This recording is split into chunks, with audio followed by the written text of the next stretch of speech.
Welcome everybody, and thank you for coming along this evening. As we begin, I would like to acknowledge that we're meeting today on the traditional lands of the Kulin Nation and pay my respects to their elders past and present. Tonight we're here to discuss the book Peak, Reinventing Middle Age. And there will be copies of the book for sale at the back, and Don and Patricia will also be signing at the end of the session, so don't rush away. My name is Melanie Joosten, and joining me this evening are the co-authors of Peak, Patricia and Don Edgar, so please make them feel welcome.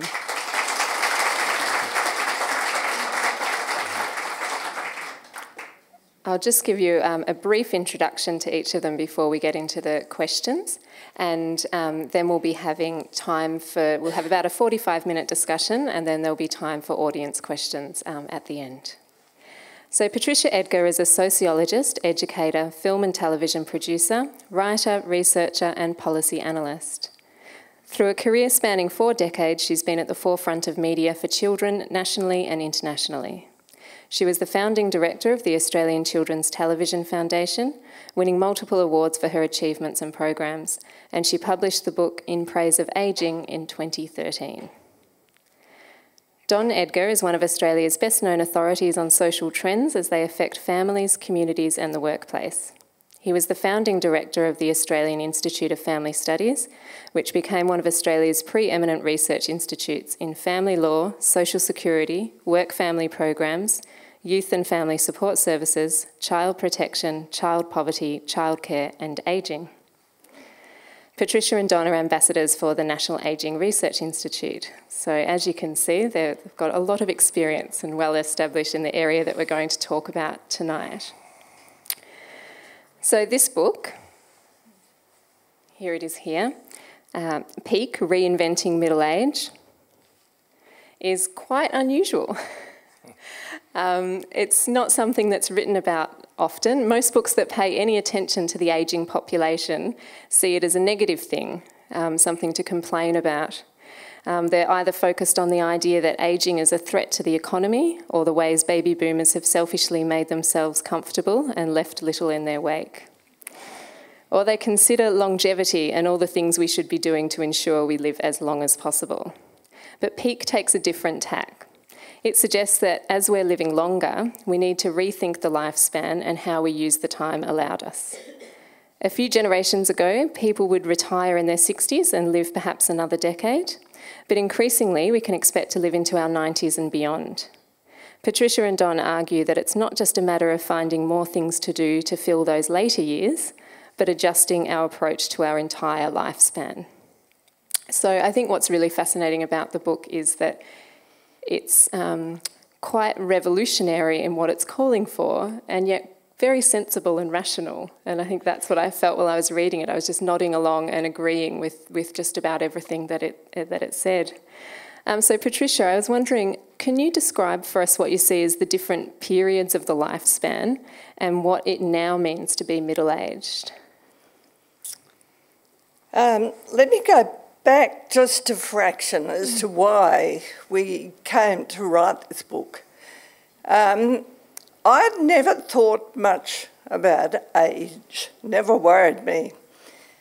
In my early 70s, I began to notice certain things that I hadn't experienced before, like being ignored in places, becoming a bit invisible, or people standing up for me or making way for me. And I began to see that people saw me rather differently from the way in which I saw myself. And so I thought I would really like to look at the issue of ageing and why is it that some people live really, really well and successfully and enjoy their lives and remain as individuals, and others can't curl up in a corner and close down the hatches and cut off contact and seem miserable and waiting for misery, and those people do go down the hill and the others go like that. And I had one role model, a woman who, 15 years older, and she was about to turn 90. And she was one of the most joyful, interesting people that I knew.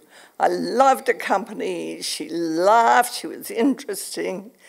And so I started with her, just talking to her about why she was that way. She'd lost her husband, she'd lost a son, which is one of the most terrible things that could happen to anyone. But yet she rode through it all. And so out of that, I began to seek out other people who were 90, around that age. That was I thought 90 you could call old, maybe. And then looking at the research, and what comes through is a very, very clear pattern, that those who really engage with life, who remain interested in what's happening, who keep up their friendships, who've got various projects, whether it's volunteering or whatever it may be, were the people who did well, who did really well and lived longer. And the research certainly backs that up. And so I started talking to groups about this, and you could see the spark with people who were thinking, oh, maybe there's a future here. I'm only 65 or 70, and maybe there's more to be done. But the question that came up time and time and time again was, what do we do with these extra years? Because of medical improvements, because of all sorts of social change, you have got lifespans that are almost 30 years longer than they were a century ago, but we haven't adjusted. So I thought, given I was living with an expert in sort of education and family matters and so on, and we would talk about this. And so we began to talk about the way that we should restructure the way we lived. And so, to get to your question, Melanie, we came up with the view that middle age really is about 50 to 75, because people don't really age in the sense we think of ageing, that's most people, until they're into their 70s and into their 80s, and then it's more to do with frailty and just coping with everything. But that does not happen at 50.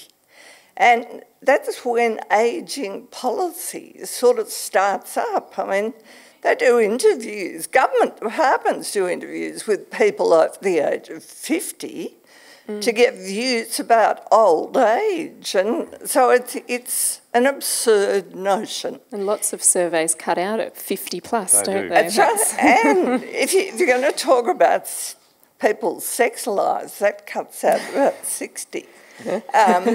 And so looking at all of this, it didn't make sense. So we decided to look at a restructured life, which kind of, because childhood and youth and that's all been prolonged because of longer education, getting into workforce later, marrying later, living at home longer. So we divided it up. Up to about 25 we would regard as youth. 25 to 50 are really those maturing years where you leave home, you go out, you become independent, you get together with your partner, whoever that may be, you begin to make a living, you come to terms with a lot of the problems of life. But by 50, you've got a maturity. You've kind of reached a stage where you know who you are. You've really sort of come to terms with what life's about. And that's the age when you can start to give back in all sorts of ways. And they are very, very productive years, those 25 years. So we want to try to make some sort of impact on the system, which sort of makes people old much too early, because there are huge social consequences. Long answer to your question. No, well, but a very informative one. And I think as you were laying those different ages out, you know, it makes perfect sense. Like, I think a lot of people would be nodding in recognition that, yes, that's how, you know, my life has played out, or my children's lives are playing out, that makes a lot of sense. And yet somehow we still have these very ageist stereotypes in the media and in sort of popular culture. And I was wondering, Don, how do these stereotypes affect how later life is regarded by people, and I guess what they're looking forward to or not looking forward to? And well, it's very negative. I mean, I guess the first time I realised I was old was visiting friends in Warrnambool, and I'm walking in their front path, and I knock on the door, and my friend of many years opened the door and said, "Oh, it's you, Don." Oh, I said to Marlene, "Who's that old bald-headed fella coming into our yard?" No, I think I was 45 or something then. And the other time I smashed my foot chasing a prowler out of the yard, jumping the front fence, and was carted off to hospital with a broken foot and whatever, and I'm lying there in emergency and I hear a nurse outside saying, "We've got an old fellow out there." I was 40-something. Now, the thing is, the stereotype of ageing is really based on demographics that were true some time ago. I mean, people's life expectancy was sort of 65, 70, but the reality now is average life expectancy is well into the 80s, and a huge number of people live longer than that. But policies have not caught up, the workplace has not caught up, the education system has not caught up, and nor has the media caught up. Probably a large part of that is many of the people in the media and in human resource positions in companies, for example, are very young. The young never think they'll get old. You know, really ageing is a bit like the frog in the pot. It gradually gets hotter and you boil and, you know, you finally die. Young people don't get it, and there's no point in saying to them, "You too will get old." I mean, you can't preach at them about that. They have to experience them themselves. But if you look at the reality now of longer life expectancy, you have to say we have to adapt to an age of longevity. We have to adapt to an economy, what's called the longevity economy. And we've been busy trying to influence politicians and policymakers and bureaucrats who make these sorts of policies to get their heads around that idea. I mean, you probably want to talk a bit about that later, but I'll stop there. Oh, no, that's the perfect segue, because my next question was about the workforce and that exact thing about that a lot of our the policy and legislation at the moment is aimed at shorter lives. And there's one of the really obvious areas where that's the case is in the workforce, where you have social policy that discuss mature workers as being 50 and over. Yeah. And so considering that, I mean, what does that mean for those who want to keep working in their 70s or 80s? Well, they're discriminated against. I mean, the surveys show that people in their 60s are wanting to stay at work for much longer. Most of them want to stay working until at least 70, 75.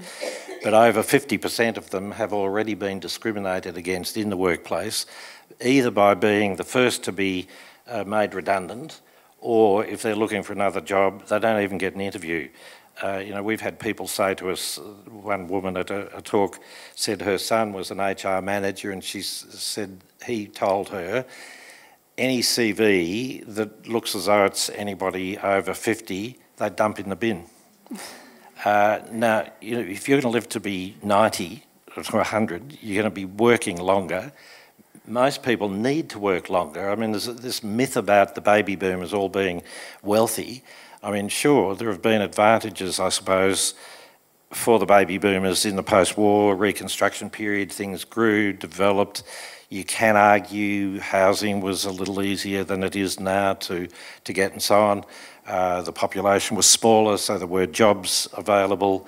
Education was free. There are all those sorts of arguments. But the fact is, people will have to continue working and earning an income, but they won't want to work full time. As you get older, it makes more sense to have, I don't like the term part-time work, but flexible work, adaptable work, adapted to your physical capacities and your mental capacities and your other interests. I mean, the majority of childcare, for example, is run by grandparents. Huge value to the community, which is a cost then not borne directly by the government and taxpayer. When you're 60, 65, 70, you have all sorts of other interests. You're probably involved in voluntary activities and so on. Why on earth doesn't the system accommodate that, accommodate paid work for part week, part year, part time in a much more flexible way, so that it allows all of that community work that is the social glue that keeps society together, to be done in a much more peaceful and sensible sort of fashion. But the workplace policies are not geared that way, and even if you think about it, the notion of full-time work and the definition of a full-time job is a nonsense in this day and age, because a job is a job. And most of the people in so-called full-time jobs are working 60 hours a week anyway. They're not working 40 hours a week. So we've got to change the mentality around that, I think, to allow people to work in more adaptable ways, in and out of the workplace. That has implications for education as well, all sorts of things. And as well, I suppose, as the flexible work hours, there were some other programs and things that were mentioned in the book. Patricia, I was wondering if you could talk a little about some of the other way that workplaces can make use of the experience that older workers have, because the irony of throwing away a CV of anyone over 50 is it's probably the more detailed one. Well, the major contribution an older person can make is that of life experience, and life experience and work experience. They give you emotional intelligence skills that younger people don't have. And there is a really important role for mentoring younger workers, younger people in general. But the other thing that we have found very interesting and very important is the notion of intergenerational exchange, because there is a great deal that young people can bring to older people as well, particularly in tech areas. And we have learnt a huge amount from our grandchildren, who now range in age from 22 to 16, but they're just so much more technically adept than we are. And this notion, this goes beyond your question outside the workplace, but it is really important that this view that is being perpetrated, that there is a war between the generations, and the older generation are taking away from the young generation and being an obstacle in their way. It's just not the way it works. I mean, jobs are not like a kind of assembly line where if someone finishes at the end, someone comes on and takes over that role. It doesn't work that way. And the research shows quite clearly that the sort of jobs older people do are not the jobs that either young people want or are ready and capable to do. So it's just really important socially and for community welfare generally that we try and collaborate and work together and work out ways in the workplace, in the social structures that we work together. It's not one group versus another. See, just a couple of examples. The police force at the moment, right across Australia, is short on recruits. And that's partly because being a police woman or man is not particularly attractive, I guess, but also because the police force is ageing, as the population is ageing. Now, what the research shows is that there's a good deal of age discrimination within the police force. An older policeman or policewoman is discriminated against. So there's a move afoot now to try and change that to retain those older, experienced police people in the workplace. If you think about nursing and medical staff, the Austin Hospital, for example, discovered that a large majority of their medical staff were soon to retire. And many of them hadn't even planned for retirement. So they brought in consultants, talked it all through, argued to the workers that they needed to plan ahead and not assume that they would automatically retire at 60 or 65, retain the experience. I mean, in the book we talk a lot about middle-aged people as a vast resource. You know, there are 7 million people in Australia aged between 50 and 75. 7 million, 30% of the population. You cannot just wipe that resource off the map and say, go away and retire. The majority of them don't have sufficient superannuation, but they don't have sufficient income. 30% of them do not own their own houses. They're not just the wealthy baby boomers. There are many singles and older people who are poverty-stricken. And so all this business about, you know, 457 visas destroying jobs for young people, it applies just as much to older people as well. So there are ways in which companies can change. AT&T, for example, in the United States, has been working with universities to develop short courses tailor-made to upskill their current workforce, which is ageing. It's not just that they're bringing in new, young, tech-savvy people. There are people with huge experience they don't want to lose. So they're providing up to $30,000 per worker to do these courses at universities, that are short-term courses which upgrade their skills in ways that suit the company. So that sort of integration between the workplace and education is highly valuable because it preserves the resource and upgrades the skills of those who are already there. And it reflects the realities of the workplace today, doesn't it, where we all have to be adaptable, because a job that we may be doing now may not even exist in 10 years' time, whatever the age of the person doing it. So there's that need to constantly renew skills. One of the things that's currently being changed is the age that the pension becomes available to people. It's being lifted to 67, and it's likely that in the future that will be lifted to even 70. I was just wondering what your thoughts on that are, perhaps. Patricia? Well, it's very, very difficult to have an arbitrary age because it doesn't fit all scenarios. I mean, there are people who are going to want to access support earlier, and there are people who don't want to be penalised by tax laws and all sorts of other laws that apply to workers' compensation and insurance and so on if you continue to work and do super. So it's got to be a much, much more flexible structure. Now, the age pension was set, the age of 65 for retirement was set by Bismarck with the view that if you put it at 65, very few people would get to that age and the state wouldn't be liable. Save and the we've still money. got it. Yeah. And it just can't apply. I mean, people think the pension age is the same as, you know, you've got to retire at the pension age. is not the same. It's just eligibility for the pension.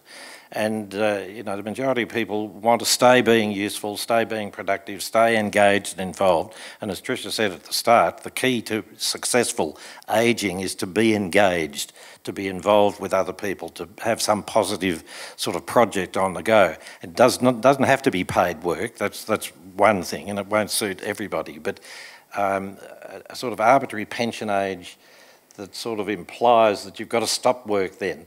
I mean, back to that point about, you know, old people hanging on to jobs like grim death and stopping young people getting them, that's called the lump of labour fallacy. And the ILO, the European nations, have pointed out for years that that's rubbish.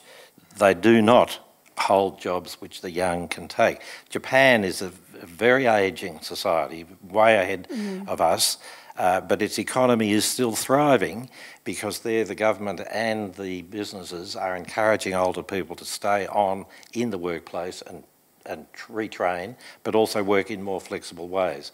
So, you know, we're really calling for a shift in policy thinking, a shift in personal thinking, I suppose. I mean, the book argues that it's not just policies like that have to change, it's also all of us need to rethink what a longer life means and not assume, you know, you're young, you're middle-aged, then you're old. When we were, you know, you asked about the ages, how we sort of see life stages, we don't want to sort of say these are arbitrary fixed stages. The notion that middle age has to be sort of 50 to 75. It's just the way that seems to fall. When you look at the data, it makes sense to say, well, 50 to 75 is really a very productive middle age period. You're not old at all. I mean, we're both 80. You know, I don't feel as though we've finished or passed it at all yet. And Tomorrow. I mean, as bits fall off gradually, you might. But, you know, people don't want to be put on the scrap heap, and there are all sorts of things you can do that are worthwhile, productive, and would help. See, because of my background in family research, we documented the fact that the whole life cycle, family life cycle, was changing. This was back in the 1980s and 90s, because people needed more education. That meant more of them were going to university, mass higher education. That meant they were staying at home longer. They're more dependent on parents. It also shifts the relationship with parents, because instead of it being parents versus young people and push them out of the nest, you know, when I was a kid, the idea was you left school, got a job at 14 or 15, and then, you know, got yourself out of the parents' home because they had other kids to look after. Nowadays, the relationship between kids and adults is much more that of friends. They're co-adults, they're living together, cooperating, getting on fine. So I don't know where, you know, this notion of a generational warfare comes from, because in fact, who's looking after these young millennials? We are. It's the older people who are looking after them, and any sort of policy or media stuff about that, I think, really needs to be called out. Yeah, I think that's one of the really strong points that you make in the book, is that this idea of this intergenerational war is kind of a bit of a straw man argument, and it does obscure perhaps the proper discussions we should be having around class and opportunity and all those other things, which about how wealth is distributed, rather than concentrating on a generational cohort. Where, as you say, there's lots of people, baby boomers and older who don't own their own houses and don't have that opportunity. And it's not just something about young people trying to get into the market. It is more a matter of social class and inequality than it is of ageing or age differences. And, you know, if we can address that issue of equality of opportunity, you know, better distribution of incomes and so on, we might get rid of some of this sort of nonsense talk. Yeah, and I thought there was the really interesting point you make is that thing about how strong family relationships are, and that there's a lot of discussion around relationships between the generations, and that you might hear of parents lamenting the fact that their children won't move out until they're 30, 35, or children, lamenting the fact that they can't afford to buy a house so that they can move out. But I think what you highlight and what we often don't look at is that families don't necessarily operate like that, that there's a lot of love and willing support across the generations, that people are trying to do the best for one another. Absolutely. And families are perhaps more accepting than social policy and legislation around the give and take of care needs over a lifetime. I think that's a really important point. I was wondering, Patricia, if you could talk a little bit about how family relationships have changed over the years, where we used to have the nuclear family and certain expectations, and now the family relationships of people in their middle age would be quite different perhaps than previous generations. Well, I guess just think back to the patterns that I've lived through. My father lived to be 95. My mother was 89.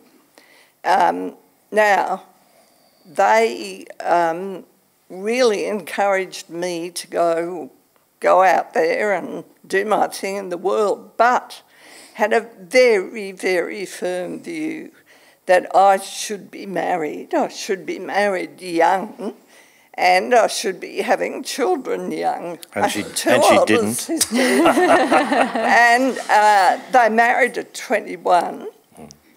I was at 22 and my father was giving me lectures about, it's not a good thing not to be married and so on. Practically dragged on through the door. I didn't mind. But then it was, and I was still working, and the idea that you even worked after you were married was quite revolutionary for a country girl. But I worked, and then it was, when are you going to have a child, blah, blah, blah. So at 25, I was pregnant, so they were very pleased about that. But then the notion that I would want to work after I'd had a child, that was, you just did not do that sort of thing. I'm terribly concerned that Don would just be so upset he wouldn't be able to cope with that. But gradually they evolved. But then the grandchildren, then they start living together and they're not married, having children before and they're not going to get married, and a whole change that went on. I would never in a million years have had a male in the house under the same roof before I was married, but it's commonplace. And now my daughter with her two sons should go knock on the door and here's somebody sitting up in the bed with the son. And so these sort of patterns have happened in one lifetime. So you've got this huge social change that has gone on. So, and the other thing that's happening, of course, is that as we live longer, then the people in the middle, the baby boomer group, they're also caring for older parents. So they think they've finished caring for their young children who've stayed at home longer, and then they've got the other issues at the other end. So the family structures are just so much more flexible and unpredictable. And relationships break down. One of the big things in the middle years, many people have been married a long time and they look around and think, is this all there is? I'm going to live for another 30, 40 years, maybe time for a change. And that's different from the way it used to be. You used to, get married until death do you part, and death did you part. and no longer the case. So you have a lot of new relationships and new buildings. So our book is really about all those aspects of reinvention. It's reinvention that's happening and needs to happen in middle age, both in workplace and in family relationships, in society generally. I mean, one of the things I think that's really crucially important is to get our heads around the way education is totally out of touch with this new longer life. We argue that you shouldn't have departments of education, departments of school or whatever. You should have a department for lifelong education. We're all learning all the time, but we're going to have to learn more and more and more. And that's true, you know, not just in the sense of new skills for work, it's also important in the sense of keeping your brain active. I bet a lot of you people in the audience have studied and done courses online through groups like Coursera, for example. And you don't have to do that for a qualification necessarily, but if you've done it, why on earth don't the universities recognise it? Why don't universities recognise prior work experience? Patricia and I both used to teach at La Trobe University back in the 70s and 80s. 70s, I set up the institute in 80. And there was a terrific scheme then called the Mature Age Entry Scheme. And, you know, people who had left school relatively early, but they'd been out in the world, they'd married, had children, they were nurses, they were plumbers, whatever, that experience was counted as part of the entry into university because we needed new skills in the workplace and so on. We don't do that anymore, and we've sort of built up an education system, particularly a tertiary education system, that's just based on numbers. It's a money-making game. It's no longer a learning game, and we've really got to get those in that area of university education to start developing new courses, short courses, tailor-made degrees, come in, go out, do a course 1 year, leave it for a while, maybe come back for a few more courses, stitch together a degree if you need a degree, because, you know, we will want to learn new things, we will need to learn new things, and those institutions have got to be much more flexible in the way they deal with us. Yeah, because I think the education system at the moment is very much focused on you need to get this degree, tick, and then you can go and get a job. Yes. And it's not at all, and it doesn't necessarily even provide you with the skills you need for the job. So there does need to be a lot more back and forth. And one of the things that struck me with the book was that it's really, I mean, it's a book that should be read by people of all ages, but particularly I'm thinking people of my age, like it really does make you think of, well, how should I approach my career, my choices around family and relationships and education and things like that, because it really does take thinking about the entire life, not just about those later years. And one of the other aspects that we haven't discussed yet, but it kind of ties into all of it, is around health. And I thought you made some very interesting points in the book about how the onus is on the individual largely to eat well and exercise and do all of the things that we know we should do. Yet there's also other aspects around social policy that really affects the way that people's health behaviours. And I can't help but think we've known for a long time that exercise is very, very good for us. It's particularly good to prevent ill health and illness. Yet despite all the evidence, it's very hard to make people take it up. And I think it's something that's constantly researchers and doctors and others are faced with.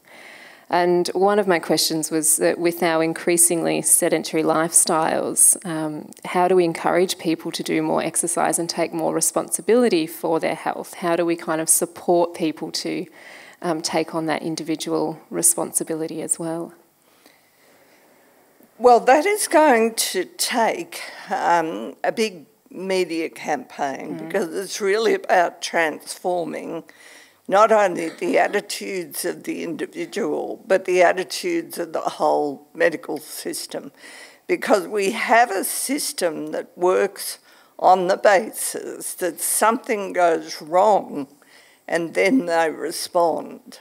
So it's not geared to prevention so much. You don't go to the doctor until you've got a problem. And that's the beginning of the issue. And then the doctors, the GPs, are really under increasing pressure to churn as many people through the system as they can. And if you go there and your issues really stem from loneliness, say, which is a bigger killer than any other thing physically you can get wrong with you, because it just creates so many stresses. You are not going to get a solution from a GP in 10 minutes. You'll get a prescription, and undoubtedly it'll be for a relaxant, something to your anxiety, something. And that sort of just sends you down the slope further. Now, this is a really difficult thing to talk about, because the whole debate about mental health, which has been extraordinarily successful in capturing people's attention, but it's kind of led to the belief that everybody in this room, and certainly on this platform, has got a mental illness of some kind. You know, that we've all got something wrong.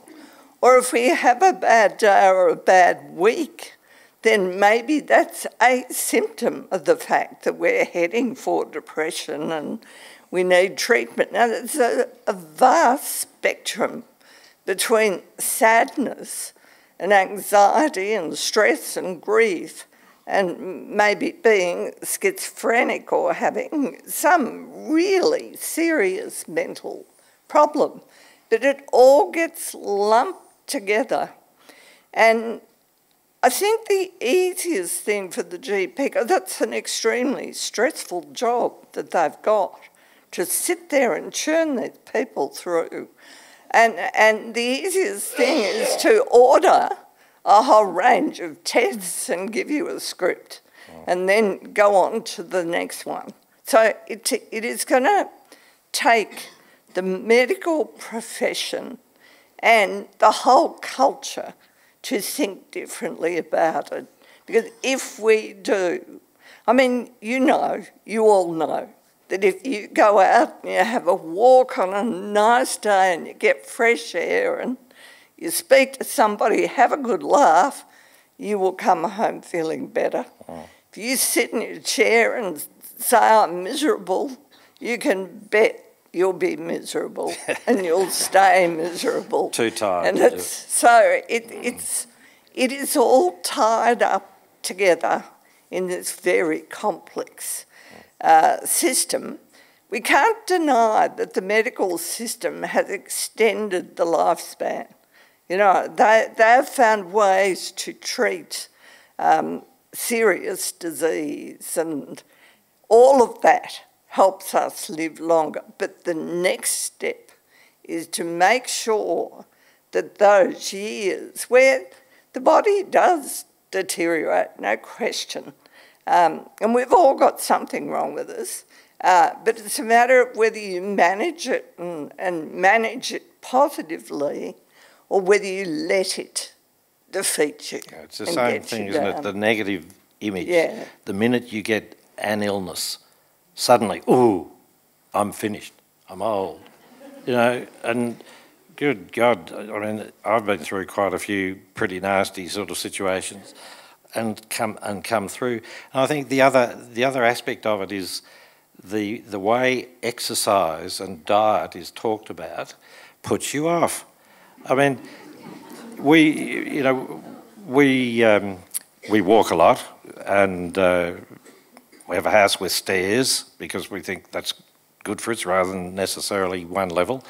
But you go to a gym and all these muscled hunks with tats, or the little chickies with their tight, things on, is totally off-putting. And they look at you and think, yeah, look at this old one here. And you don't have to go to a gym necessarily. Simple exercise. I mean, one of the pieces of research from NARI that is interesting was that, if you're standing at the sink washing the dishes or whatever, stand on one foot. And that's one of the best exercises you can do in terms of balance and core control and all that sort of thing. Nobody told me that before. Now I'm like a bloody ostrich. And, there are simple things that you can do. Just walk to the post office instead of driving. Walk to the local shop, just count all of that as exercise, and don't just sit like a blob in front of the television.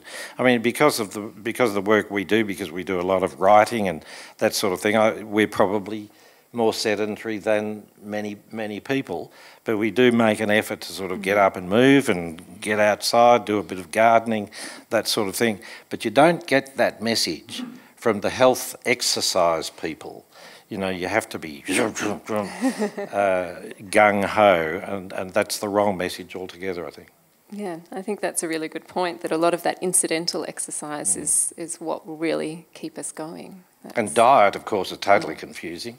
I mean, when we grew up through, say, the war years, you didn't have much to eat anyway.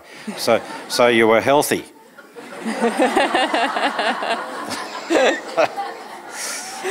That's true enough. Well, that's probably the message, instead of trying all these endless diet fads. It changes every week. Yeah. That's right. Yeah. We'll have time for questions in just a minute, so if you've got a question that you'd like to ask, get ready. I'll just have one more while people formulate their own. I was really curious about this because I think it is a hot topic at the moment, and I wanted to ask about euthanasia and assisted dying, because it is something that's, in Victoria there's an inquiry into this at the moment, and you do talk about it in your book. I think that the need for change at the moment is largely being driven by baby boomers and older people. Do you think the politicians are out of step on this issue, and do you think that it's going to change in the next couple of years? I think they're way out of step. And politicians are just an extraordinary breed of late, that the stats are absolutely clear-cut. That the vast majority of people, they want to accept gay marriage, they want to accept euthanasia, but you've got these little lobby groups that work away on particular politicians and threaten their electoral security, and they won't vote for them, they'll lobby against them. And so you've got forces at work that stand in the way of good policy. I mean, I think it's an appalling thing that people should be kept alive against their will when they are seriously ill and put through agony that you wouldn't put a dog through. And so it is just the most irrational behaviour.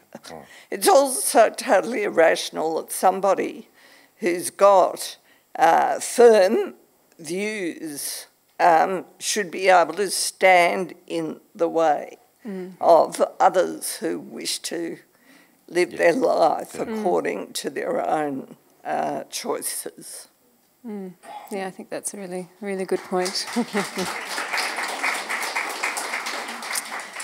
So now we've got some questions, and I'll ask the first person who gets the microphone.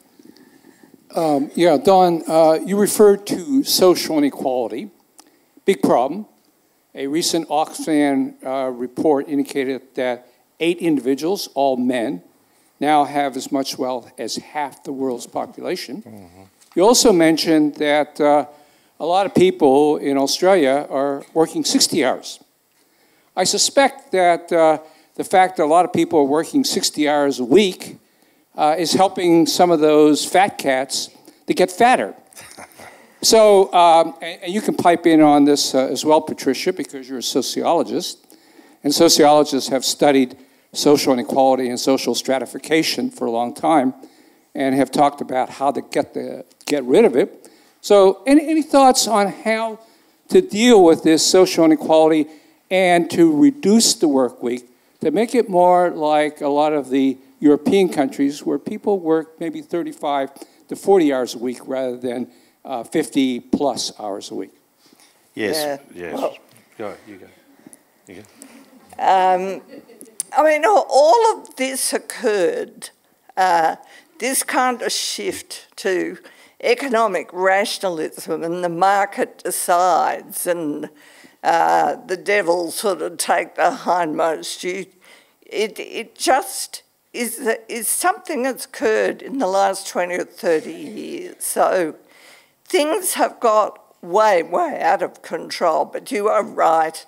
Not only do so few people hold so much of the wealth, but they hold the power over the people who are elected, who are making sure that they're going to stay there and protect those interests.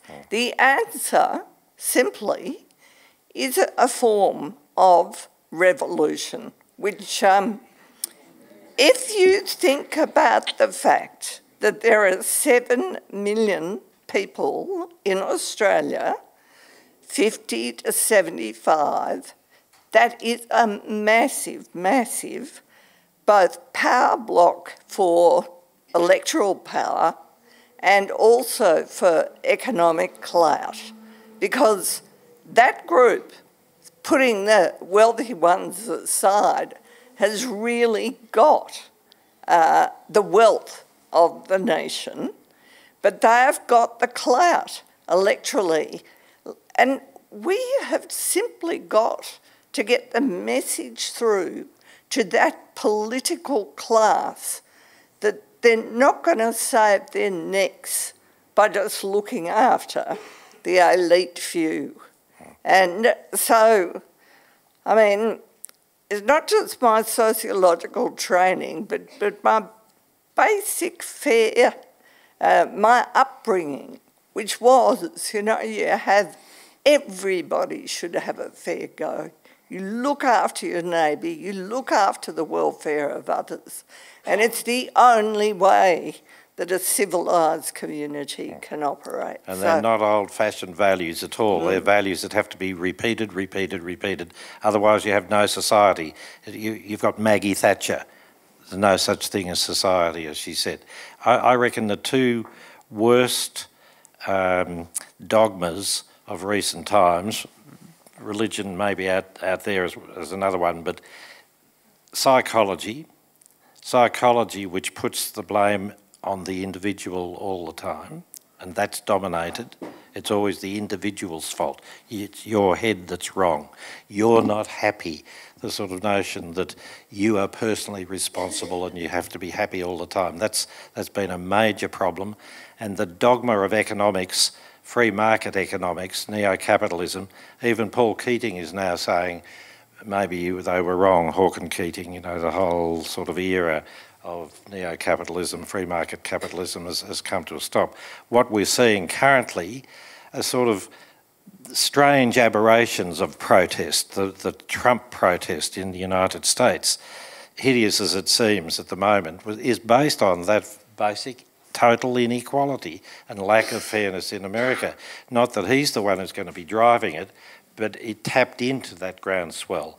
The whole sort of Brexit mess in the UK, young people seeing their future in Europe, but the more conservative, wealthy ones hanging on to what they had and not wanting to change. We've got to get that message through to politicians, and I would argue, as Patricia said, you've got these 7 million people in this middle age group who are the forerunners of what is a massive shift in society, which, as you said, young people will be going through even more so. So our book is not just addressed to middle-aged people, It's really saying, all you young people out there, you're going to face a longer life, you're going to have to reinvent yourself, you're going to have to relearn, re-educate, rethink, regroup through a much longer life period, and you need the social systems in place to support those sorts of decisions that you will have to make. The next question. Yes, look, are there other countries as role models that are addressing the same sort of issues that you've raised? Like in Scandinavia, which we often tend to look towards, or which we can draw upon, because I always feel that in Australia we often raise these things, but we're very reluctant to lead unless there are examples of where there's lifelong learning, where middle age is now between 50 and 75, and I was just wondering if you've drawn on that in your research. Yes, I mean some of the European countries, particularly Scandinavia, have better policies in place in terms of ageing, longer life expectancy, particularly in terms of care. The whole notion of care in our context seems to be just childcare, and as we pointed out, caring for the elderly is now a very significant and growing part of the issue. As I said, Japan has already had to rethink its whole approach. See, Japan doesn't have any immigration, and they've got a very low marriage rate. The Japanese women don't want to marry any of those Japanese men, and they won't have children. I mean, when I was running the Institute of Family Studies, I was taken over to Japan by the Japanese government to advise them on how to get a better gender balance in the workplace, and how to change attitudes there, because young Japanese women were refusing to get married because it meant they had to drop out of the workforce and they had to live with the mother-in-law while he went off to work and then came home drunk and whatever. They were refusing to marry. Well, that's caught up with them now, and they've changed their policy about retention of older workers and bringing them back and reskilling them in the workplace. The examples, there's no one national government that is tackling this on a broad scale. The European Union, the International Labour Organisation, for example, UNESCO, they all have policies about ageing and healthy ageing and that sort of thing, but I couldn't point to any one country that's doing it. Britain, before this latest fiasco with Theresa May and so on, had at least made a move to alter its vocational training program in the direction I suggested before, to open it up to more mature age people and in a much more flexible way. It's happening in bits and pieces, and I think really Australia has a chance to lead the way in this, because we don't have many of the problems that other countries have. We've got time for maybe one or two more. We'll have the next question. It's mine? Yep. Thank you. I have a question for you about the 7 million that you refer to in the 50 to 75-year-old age group, and I suspect that most of the people in this room are in that 7 million. And you seem to speak as though they would vote or think as one block, according to those values that you outlined, and which I personally agree with. But I wonder if, as sociologists, do we actually have to have a look at ourselves, that 7 million? Are we a bit selfish and comfortable to carry that message through to the politicians, as you suggested? Oh, well, you're right. I mean, you know, that age group is just an arbitrary sort of thing. Of course, there's huge variety in values and attitudes. I mean, I don't know, half of you probably vote Labor, half of you probably vote Coalition. But in terms of the future you all face, if you're in that middle group, there are common issues across the board that are not political issues at all. They're policy issues. And you've probably all got young adults coming through as well who face a future that's very different from the one that you and we grew up in. So to that extent, I think there is potential for a common cause within that large age group. But you've got to get the message across, and part of what we're trying to do is get the message across through the media and through the political arena. But you are absolutely correct in saying that as long as the comfort level is quite high for most of us, I mean, it's theoretically an interesting issue, but it's not going to drive you out of your seats into action. So it is going to take a lot more sort of getting closer to the brink to motivate people. But I suppose what we're trying to do is lay the groundwork. And on that note, we've sadly run out of time. So I'd like to thank Don and Patricia for their talk this evening. Visit wheelercentre.com for the best in books, writing and ideas from Melbourne, Australia and the world.